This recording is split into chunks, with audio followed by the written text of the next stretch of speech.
Hello everyone, welcome back to autism parenting channel. मेरा नाम अंबर है। और मैं हूँ नेहा। आज हम बात करने वाले हैं lesser known science of autism के बारे में।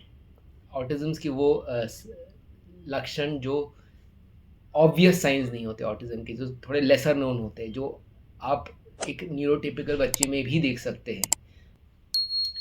तो पहला साइन है इनअप्रोप्रिएट लाफिंग और गिगलिंग। जब बच्चा आउट ऑफ द ब्लू हंसने लगता है या खिकी खुखू करने लगता है, गिगल करता है, अपने आप से हंसता है। सिचुएशन ऐसी नहीं होती है, सीरियस सिचुएशन भी हो जाता है, बट वो एकदम से ऐसे हंसने लगता है। ज़रूरी नहीं है कोई फ़नी सिचुएशन हो, ज़रूरी नहीं है कोई सैड सिचुएशन हो, कुछ भी हो सकता है, बट उसमें वो हंसने लगता है। एंड ये हो सकता है क्योंकि सोशल कन्फ्यूजन की वजह से प्रॉब्लम आ सकती है। उसको डिफ़िकल्टी उसको समझ नहीं आता कि ये एक पर्टिकुलर कंडीशन हंसने वाली है कि रोने वाली है कि मतलब चुप रहने वाली है, वो नहीं समझ आता। फिर आता है लैक ऑफ पर्सनल स्पेस। बच्चे हैं को हमारे बच्चों को एक लाइन में खड़ा करना भी बहुत डिफ़िकल्ट होता है। तो रियल चैलेंज तो यही होता है सोशल सिचुएशंस में। बच्चे स्कूल में होते हैं या बच्चे कहीं पे कहीं पार्टी में जाते हैं या किसी सोशल गैदरिंग में जाते हैं और अगर खड़े हैं किसी के साथ, तो वो अनइंटेंशनली उन पे घुस जाएँगे। उनको ये समझ नहीं आता कि आप किसी के अंदर घुस नहीं सकते, ऐसे कोनी नहीं मार सकते या कुछ नहीं कर सकते। ये रेगुलर चिल्ड्रन भी करते हैं। बट इनमें हमें पता नहीं चलता, कई बार उनको ये समझ नहीं आता क्योंकि it's not in their hands. Then insensitivity to pain. बच्चों को पेन कम फील होता है। उनकी पेन टॉलरेंस लेवल बहुत ज़्यादा होती है, काफ़ी ज़्यादा होती है। एंड वो जैसे अगर लग गई और बच्चे को दर्द हुआ है, वो उनकी सहने की क्षमता इतनी ज़्यादा होती है कि वो रिएक्ट नहीं करते उतना ज़्यादा। ये एक हमारे लिए प्रॉब्लम हो सकती है क्योंकि हमें नहीं पता कितनी ज़ोर से लगी है बच्चे को, और अगर अननोटिस चले जाएँ तो प्रॉब्लम हो सकती है। फिर आता है फ़ैसिनेशन विद स्पेसिफिक आइटम्स। मतलब कुछ ऐसी पर्टिकुलर ऑब्जेक्ट्स, कुछ ऐसी पर्टिकुलर आइटम्स, कुछ ऐसे पर्टिकुलर टॉयज़ जिनके साथ वो पूरा टाइम खेलना चाहते हैं, ऑब्सेस्ड होते हैं। मोस्ट ऑफ द टाइम्स वो उसी में करते हैं। मोस्ट ऑफ द टाइम्स वो एक लाइन बना के अपनी गाड़ियाँ रख लेंगे या कुछ जो भी टॉयज़ होंगे उनको रख लेंगे। फिर वो अपने उनकी रेपिटेटिव मूवमेंट्स होती हैं related to this particular object. फिर वो उनको ना बहुत ही डिस्ट्रेस में फ़ील करते हैं, उनको बहुत ही अजीब लगता है जब they can not interact in a specific way with a particular thing. वो भी एक प्रॉब्लम आती है, मेल्टडाउन्स हो सकते हैं उसमें, बच्चे बहुत तंग पड़ते हैं। फिर आता है better connection with animals and people.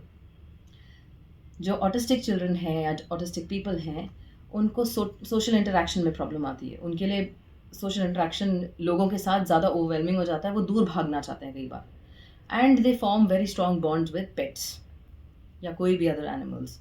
And you can say dogs या कैट्स उनके साथ एक कंफर्ट जोन बन जाता है उनके साथ, और वो कंपेनियनशिप होती है क्योंकि उसमें वहाँ से कोई जवाब नहीं दे रहा, ना कुछ पूछ रहा है उनसे कुछ करने को, तो शायद ये एक चीज़ होती है। फिर एक होता है lack of fear towards danger.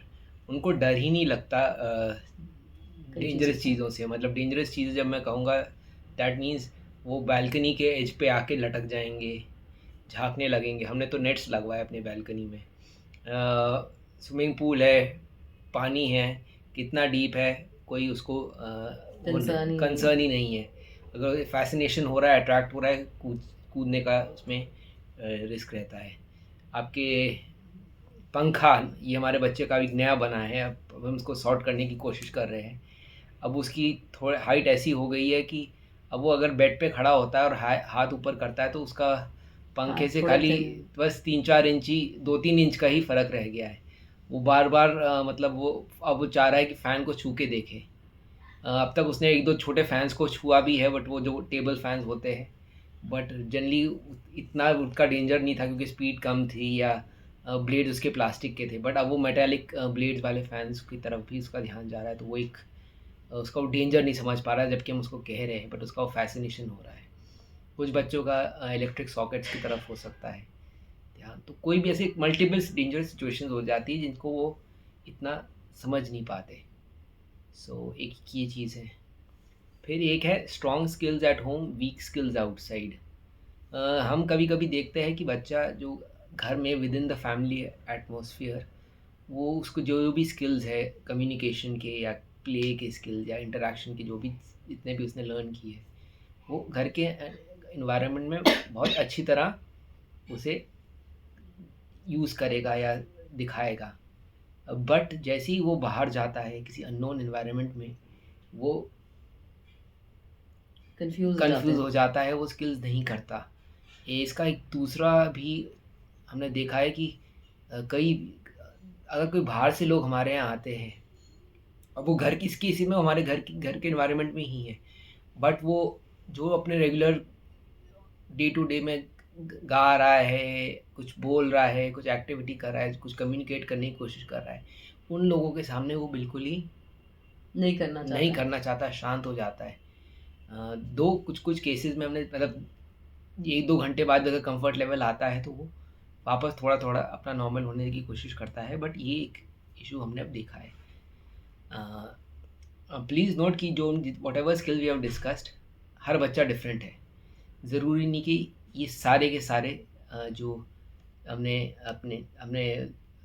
Science discuss की है हर बच्चे पे लागू हो। एंड आई होप आप लोग को ये हमारा वीडियो पसंद आया है। अगर आप अपने बच्चे के बारे में कुछ भी साइन को लेके कंसर्न्ड है तो प्लीज़ एक क्वालिफाइड प्रोफेशनल से कंसल्ट करिए। एंड अगर आपको ये प्लीज़ हमारा वीडियो पसंद आ रहा है तो फर्दर शेयर करिए किसी पेरेंट्स से या केयर गिवर से जिससे आपको लगता है बेनिफिट हो। हम हर संडे 8 PM नया वीडियो लाते हैं। सो अगर आपको पसंद आया हो तो प्लीज़ ज़रूर शेयर करिएगा, और साथ साथ में अपने ओपिनियंस भी बताइएगा कि आपने अगर कुछ और लेसर नोन साइंस के बारे में नोटिस किया है, क्योंकि ये तो कुछ साइंस हैं जो हमें भी पता हैं, हमें पता चले हैं, बट अगर आपको भी पता है तो प्लीज़ हमें ज़रूर बताइए कमेंट सेक्शन में डाल के। Thank you. Thank you.